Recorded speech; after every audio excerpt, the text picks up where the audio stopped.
Ñom Lamien, también el Chuchucatufe, Ricardo Rosil, y también a la universidad que nos alberga hoy día, la facultad. Y la verdad que preparé algunas vistas para hablar sobre la filosofía del ADMAPO. La verdad que yo llevo mucho tiempo trabajando en el tema de la lengua y soy lingüista y también me posiciono en el significado que tienen los conceptos con el cual se refieren a la sabiduría de los pueblos indígenas. Y de un repente del año 1990, antes del 92, trabajé sobre filosofía mapuche, pero en ese tiempo ya eran muchos años atrás, más de 30 años, y no teníamos referencia de que el pensamiento originario era considerado filosofía.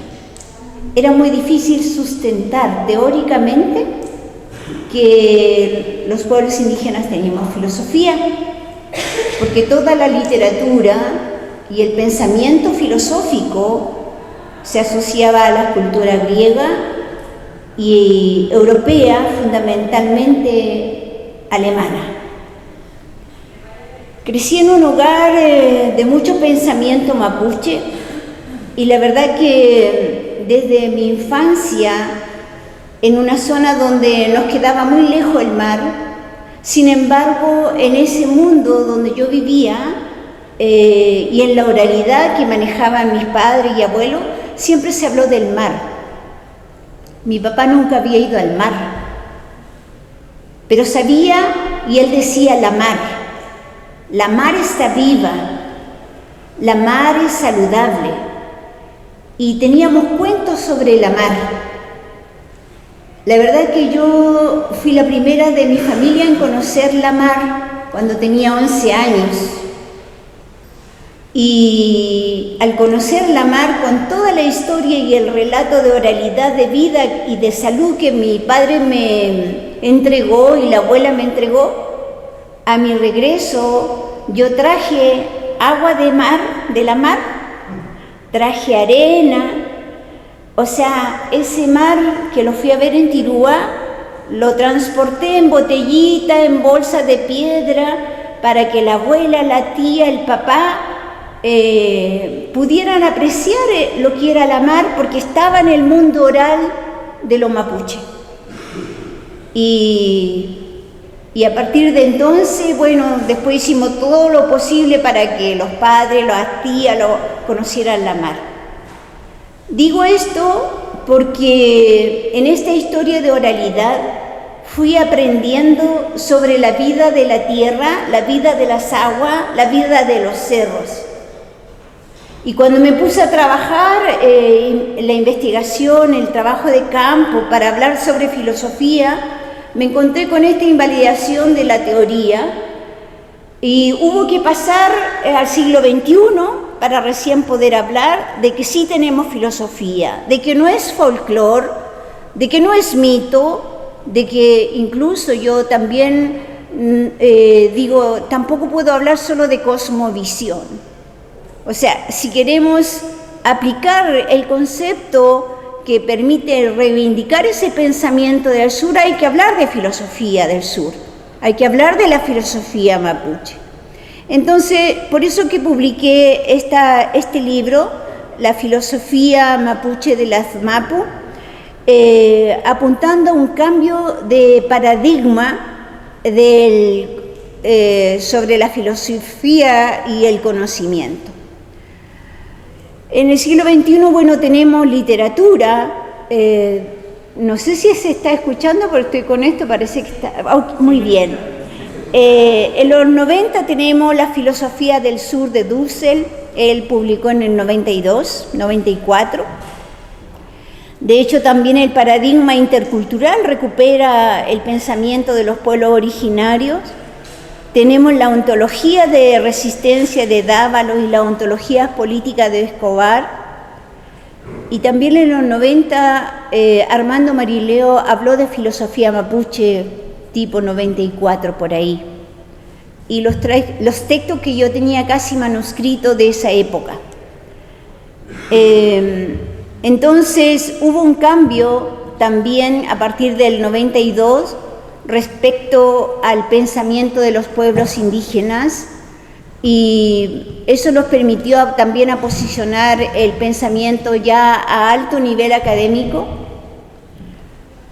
Yo me hice lingüista y para trabajar la filosofía de las Mapu me posicioné en la lengua mapudungún, asumiendo que las lenguas son epistemes y que las lenguas permiten hablar, decir del mundo e imaginarte el mundo.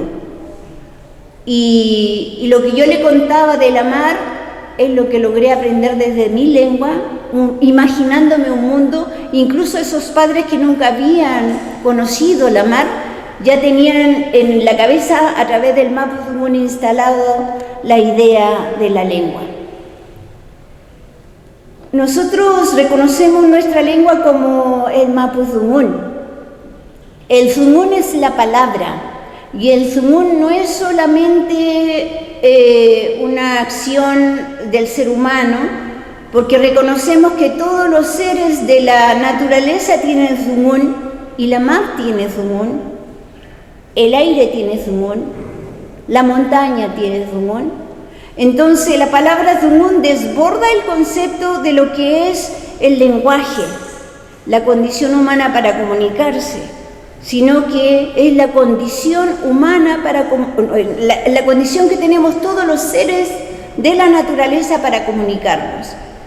Entonces nosotros identificamos, por ejemplo, el habla de los pájaros, el hueuquén, el habla del volcán como el Chalcán, el habla del zungún como el Chaychay, el habla del viento cuando viene bajando de los cerros, el Lululun, el habla de los grillos, el Kikuron, el habla del fuego, porque el fuego también habla.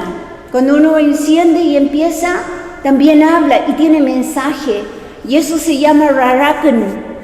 Entonces un mapuche antiguo te sabe interpretar esos sonidos y sabe reconocer esos mensajes.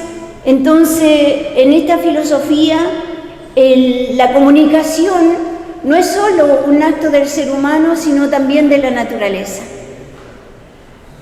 Y en esa línea, por ejemplo, aquí pongo un dibujo, y yo como mujer también me cuestiono mucho que en la historia se nombren a los hombres solamente y no a las mujeres.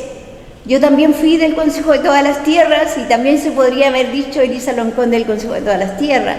Trabajamos de manera conjunta con AUCAN, pero la tendencia es nombrar al hombre y a las mujeres invisibilizarnos. De Lefcharo, bueno, con Lefcharo hubo otras mujeres, muchas mujeres, porque la organización que representó Lefcharo son organizaciones de tipo horizontales, no las verticales, sino horizontales, donde habían comunidades organizadas compuestas por hombres y líderes, hombres y mujeres, y eso permitió la resistencia a los 200 siglos. Y en ese contexto, el relato oral en el mapudungún está lleno de espíritus femeninos que tiene la naturaleza. La naturaleza también tiene espíritus masculinos. Entonces, la mar tiene espíritu femenino y tiene masculino. Y aquí yo coloco Chumpay, por ejemplo, que es del espíritu de los lagos, de los ríos, del mar. Chumpay es femenino. Y existen otros seres de la naturaleza que son espíritus masculinos. Bueno, y ahí tengo Relmu, el arcoíris, el Chalcán Machi, que es el espíritu del volcán que lleva las machi, los árboles. Hay árboles femeninos y hay árboles masculinos. Hay pehuen femenino y hay pehuen masculino. Entonces, esta mirada de ver a la naturaleza más allá de nosotros, es lo que está incorporado en el pensamiento de las Mapu. No solo vive el ser humano, sino que tiene vida el agua, tiene vida el aire, tiene vida las plantas, y estamos interrelacionados, intercomunicados a través del Zumun. Bueno, y este es un pensamiento de descolonización que, como ya les decía, está Dussel, me ha servido bastante Frantz Fanon para poder entender el problema de la línea divisoria entre los que son considerados del ser y otros del no ser, y nosotros, las mujeres, los indígenas, los negros, estaríamos en el espacio del no ser, porque las leyes están hechas en función y los derechos están hechos en función de los que son. Y lamentablemente el colonialismo tiene un europeísmo, un pensamiento eurocéntrico demasiado fuerte, y es por eso que se vuelve común de que los que nos gobiernan tienen que ser blancos, tienen que ser estilo europeo, y es muy difícil aceptar que una persona indígena quiera tener la representación democrática en un país, porque hay una colonización en el fondo. Entonces, bueno, hay mujeres, Karina Ochoa, Oracume, Breñi Mendoza, Silvia Marco, Silvia Rivera Cusicanqui, que están en la etapa, están trabajando todo lo que es la descolonización, y dentro con esto también la despatriarcalización del pensamiento y de la historia, porque las mujeres indígenas siempre hemos estado presentes, solo que hemos sido invisibilizadas por el tema del patriarcado. Entonces, la filosofía de las Mapu reconoce el rostro bonito de la tierra, y la tierra es no solamente este lugar donde pisamos, sino que también la tierra es el Wenumapu, que es el cielo. O sea, las estrellas son parte de la tierra, la luna y el sol también. Este espacio vacío es parte de la tierra, y este espacio vacío estamos nosotros, está en la silla, estamos acá, pero también los mapuches reconocen que hay una serie de seres invisibles. ¿Quiénes son esos seres invisibles? Son los seres de la naturaleza, son también nuestros antepasados. Quien ha trabajado además en esta línea ha sido el poeta Elicura Chihuailaf, que él habla de los seres invisibles que están en este presente con nosotros. Entonces, y debajo de la tierra se llama esto se llama Naumapo, y debajo se llama Minchemapo. Entonces la tierra tiene 4 partes. Y en cada de esas 4 partes hay seres vivientes. Las estrellas y la luna son seres vivientes, como somos nosotros, y como es los volcanes que nacen de abajo y dan fuego, ¿no? Y en ese contexto es que el ASMAPO además reconoce 4 tipos de Moñén. El As-Moñén serían como los valores, los conocimientos. El Nor-Moñén son las normas, son los protocolos de convivencia entre nosotros, los seres humanos, pero también la convivencia con la naturaleza también tiene normas. Y el Ichofil-Moñén es reconocer que todo tiene vida, tal como yo comencé con la mar, la arena, el agua, que empecé a relatar, todo eso está reconocido que tiene vida, además de nosotros. Y el Kume-Moñén, que ya es lo que reconoce toda la vida en relaciones de equilibrio, de respeto, de valoración. Un componente importante de las MAPU, yo creo que cada uno de yo le llamo los 4 pilares de las MAPU, cada uno de ellos es necesario de investigación para decir qué compone una parte y qué compone otra parte. Yo en este momento estoy trabajando el Ichofil-Moñén, que son todas las vidas, y pienso hacer un ATMAPU con todo lo que involucra, una parte de lo que involucra el Ichofil-Moñén. En el Ichofil-Moñén, ya les decía, reconoce la vida del cosmos, reconoce la vida espiritual, lo visible, lo no visible, los espíritus de los antepasados, la espiritualidad del agua, de la tierra. Reconoce la vida humana, nosotros, las mujeres, los hombres, y diversidad sexogenérica. Está también todo lo que tiene que ver con la fuerza de la naturaleza, los Mien Mapu, y tiene que ver con todos los territorios que están dentro de Naumapu. Entonces, reconociendo la vida que existe en cada uno de esos espacios.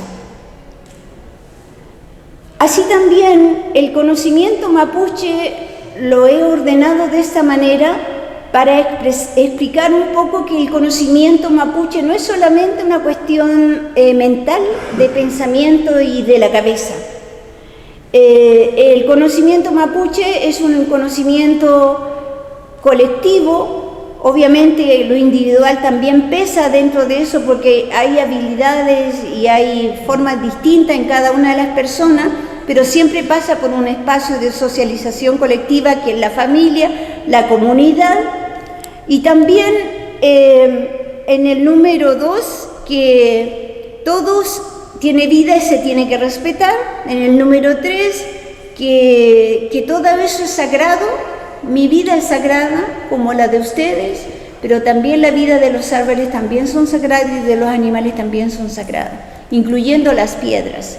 Las piedras son también expresiones de la vida y las piedras también se les reconoce que tienen espiritualidad dentro del pensamiento mapuche y la filosofía mapuche. En la parte azul yo he colocado el 4, el 5, el 6, que tienen que ver directamente con este método científico de creación del conocimiento, con el observar, el resolver problemas, el darse cuenta y tomar solución de las cosas. El método científico también estaría formando parte de lo que es cómo se construye el conocimiento dentro de la cultura mapuche. En el 7 está la palabra, que ya le indiqué lo que involucra la palabra, pero la palabra también se respeta mucho en función de la verdad. Hay que tener una ética frente a las palabras, además porque esta cultura tiene una fuerte tradición oral, pero no significa que solamente estemos en la oralidad. Martín hablaba de que éramos lautaristas y yo pensaba, claro, yo también reivindico a Lautaro porque tomó el caballo y nosotros tomamos la escritura. Y a mí me encantaría que la lengua mapuche desarrollara una escritura y pudiéramos escribir los libros en mapudungun, porque Lautaro fue un innovador en ese sentido y nosotros seguimos, el pueblo mapuche es bastante innovador. Entonces, y están los peuma, los conocimientos que se adquieren a través del sueño. Tenemos la expresión peumañen, si se sueña así va a ser la realidad. O sea, primero uno se sueña y luego la realidad se cumple. Y en el pueblo mapuche somos muy soñadores y el sueño entrega algo que va a venir en el futuro, porque la vida nuestra no depende solo de el sentido de nuestro cerebro y nuestra razón, sino como estamos conectados con la naturaleza y como estamos conectados con los antepasados, los sueños van a ser expresión de esa articulación.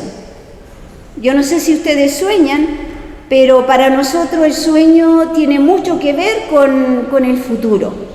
Incluso la expresión más directa del futuro es el sueño. Y por eso usamos peumañele, si así se sueña, así va a ser.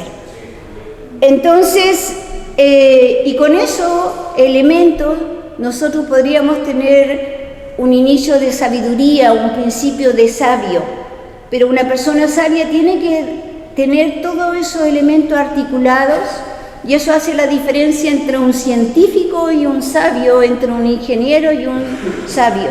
Un ingeniero, yo siempre pongo el ejemplo, ingeniero en mina, sabe dónde tal vez lanzar la dinamita al cerro para ver dónde extraer el mineral. Pero un sabio mapuche no podría llegar y lanzar la dinamita porque ese cerro tiene vida y ese cerro está conectado a la vida de nosotros. Por lo tanto, si tú necesitas intervenir en ese cerro, tú tienes que tener una actitud distinta de no explotación, tal vez sacar lo poco que necesitas, pero no seguir destruyendo ese cerro. Entonces, todo eso es parte del pensamiento y de la filosofía mapuche.